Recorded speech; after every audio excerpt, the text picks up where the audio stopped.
সৃজনশীলতা বিরোধী শক্তিগুলোর লম্ফজম্প দেখতে পাচ্ছি, তাদের দাপট দেখতে পাচ্ছি, তাদের বিভিন্ন অজুহাতে, সেটা লালনের গান হোক, নাটকের উৎসব হোক, প্রদর্শনী হোক, শিল্পকর্ম হোক, ভাস্কর্য হোক, সেই সমস্তর উপর আক্রমণ। মনে হচ্ছে যে শিল্প বিরোধী, সৃজনশীলতা বিরোধী, মানুষের প্রাণ প্রকাশের যে সমস্ত মাধ্যম আছে সকল কিছুর উপরে আক্রমণ আসছে। একটা অসাধারণ সৃজনশীল গণঅভ্যুত্থান অনুষ্ঠিত হয়েছে। সেই গণঅভ্যুত্থানের মধ্যে দিয়ে যে সরকারের পরিবর্তন হয়, অন্তর্বর্তী সরকার আসে, তারপরে আমরা দেখতে পাচ্ছি এটা যেটা আমাদের জন্য বিশেষ উদ্বেগের কারণ, সৃজনশীলতা বিরোধী শক্তিগুলোর লম্ফজম্প দেখতে পাচ্ছি, তাদের দাপট দেখতে পাচ্ছি, তাদের বিভিন্ন অজুহাতে, সেটা লালনের গান হোক, নাটকের উৎসব হোক, প্রদর্শনী হোক, শিল্পকর্ম হোক, ভাস্কর্য হোক, সেই সমস্তর উপর আক্রমণ। মনে হচ্ছে যে শিল্প বিরোধী, সৃজনশীলতা বিরোধী, মানুষের প্রাণ প্রকাশের যে সমস্ত মাধ্যম আছে সকল কিছুর উপরে আক্রমণ আসছে। এটা তো অন্তর্বর্তী সরকারের প্রধান দায়িত্ব ছিল এগুলোকে ঠেকানো এবং জনগণ যাতে মুক্তভাবে তার মত প্রকাশ করতে পারেন এবং সৃজনশীলতা প্রকাশ করতে পারেন সেটা নিশ্চিত করা। সেটা করা হচ্ছে না। সরকারের ভূমিকাটা খুবই নিষ্ক্রিয় ধরনের ভূমিকা এবং যে দায়িত্ব তারা গ্রহণ করেছেন গণঅভ্যুত্থানের পরে, সেই দায়িত্ব পালনের জন্য আগ্রহ কিংবা ইচ্ছা কিংবা তাদের সক্রিয়তা কোনোটাই আমরা দেখতে পাচ্ছি না। বরঞ্চ কোনো কোনো উপদেষ্টার কথায় মনে হচ্ছে যে তারা সমর্থন দিচ্ছেন, যেটা আমরা দেখি সংঘবদ্ধ আক্রমণ। কিছু লোক আক্রমণ করছে আর সাথে সাথে সরকার সেই সিদ্ধান্ত পরিবর্তন হয়ে যাচ্ছে। বসন্ত উৎসব বেশ কয়েক জায়গায় বাতিল হয়ে গেল, অনেক জায়গায় লালন উৎসব বাতিল হয়ে গেছে, নাট্য উৎসব বাতিল হচ্ছে। এগুলো যদি বাতিল হয় তাহলে বাংলাদেশের মানুষের মুক্তির প্রকাশটা ঘটবে কিভাবে? মানুষ যে মুক্ত হয়েছে, মানুষ যে একটা অগণতান্ত্রিক স্বৈর শাসনের বিরুদ্ধে লড়াই করে একটা মুক্ত জগৎ প্রতিষ্ঠার জন্য কাজ করছেন, সেটার প্রকাশটা কিভাবে ঘটবে যদি নাটক, গান, তাদের সাংস্কৃতিক তৎপরতা, শিল্পকলা এগুলির প্রকাশ না ঘটতে পারে? কারো যদি কোনো মত প্রকাশে, মতের ব্যাপারে ভিন্নতা থাকে, আমরা শেখ হাসিনা আমলে সবসময় বলেছি যে মতের উপরে আক্রমণ করার বিরুদ্ধে কথা বলতে গিয়ে আমরা সবসময় বলেছি যে কথা যদি পছন্দ না হয় আপনি কথা দিয়ে তার উত্তর দেন, লেখা পছন্দ না হলে লেখা দিয়ে তার উত্তর দেন, আপনার গান পছন্দ না হলে গান দিয়ে আপনি উত্তর দেন, সৃজনশীলতার আপনি নতুন সৃজনশীলতা দিয়ে আপনার কোনো সৃজনশীলতা যদি অসুবিধা মনে হয় আপনি করেন।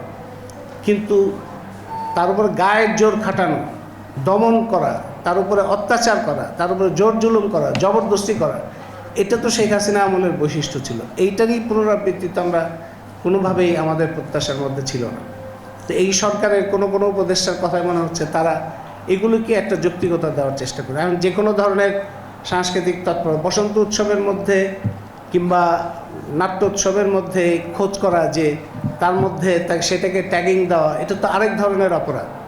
তা আমরা বিশ্ববিদ্যালয়ের শিক্ষক নেটওয়ার্কের দায়িত্ব মনে করি এগুলির প্রতিবাদ করা, এবং সেই প্রতিবাদটাই আমরা আজকে এই সংবাদ সম্মেলনের মধ্যে করছি। এবং আমরা বিস্ময়ের সঙ্গে লক্ষ্য করছি বিভিন্ন বিশ্ববিদ্যালয়ে নিয়োগ এবং বিশ্ববিদ্যালয়ে যে ধরনের তৎপরতা হচ্ছে, এই জোর জবরদস্তির একটা ধরন আমরা বিশ্ববিদ্যালয়গুলোতেও দেখতে পাচ্ছি। চট্টগ্রাম বিশ্ববিদ্যালয়ের কথা আপনারা শুনলেন যে ছাত্রীরা একটা অবাঞ্ছিত ঘটনার প্রতিবাদ করেছে বলে তাদেরকে বহিষ্কার করা হচ্ছে। খুলনা বিশ্ববিদ্যালয়ের ঘটনা আরও বিস্ময়কর এবং এটা অভাবিত যে একটা বিশ্ববিদ্যালয়ের প্রশাসনে জ্ঞান বিজ্ঞানের সঙ্গে পরিচিত কি কোনো লোক ছিল না? কোনো লোক নাই। নইলে খুলনা বিশ্ববিদ্যালয়ে প্রশাসন কি করে সত্যেন বসুর মতো মানুষ, জিসি দেবের মতো মানুষ, শহীদ বুদ্ধিজীবী জ্যোতির্ময় ঘোষ ঠাকুরতার মতো মানুষ, এদের নাম বাতিল করতে পারে? যেখানে আমরা বিভিন্ন জন এই শেখ হাসিনা আমলে বলেছি যে আপনারা নামকরণ নিয়ে যে একটা অনাচার করছেন সেটা বাদ দিয়ে এই গুণী ব্যক্তিদের, আপনি ধরেন জগদীশচন্দ্র বসু, বাংলাদেশের জন্য একটা বিশাল গৌরবের মানুষ, সত্যেন বসু, এটা হলো গৌরবের মানুষ, তাদের নাম দিয়ে আমরা আমাদের নিজেদের এবং ভবিষ্যতের প্রজন্মকে আমরা সামনে দৃষ্টান্ত স্থাপন করতে চাই যে কী ধরনের মানুষ এখানে হতে হবে এবং কারা আমাদের পথ দেখিয়েছেন আমাদের ইতিহাসে, আমাদের সংস্কৃতিতে, আমাদের জ্ঞান বিজ্ঞান চর্চায়, কারা আমাদের সম্পদ।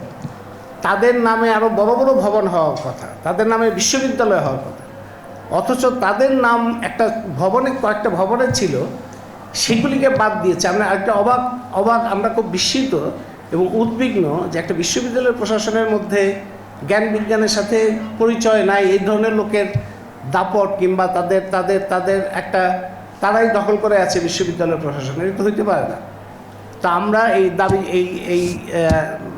এই যে লিখিত প্রস্তাব, লিখিত যে বক্তব্য, সেখানে সামগ্রিক পরিস্থিতি বলা হয়েছে এবং সামগ্রিকভাবে বেশ কিছু দাবি দেওয়া উপস্থিত করা হয়েছে।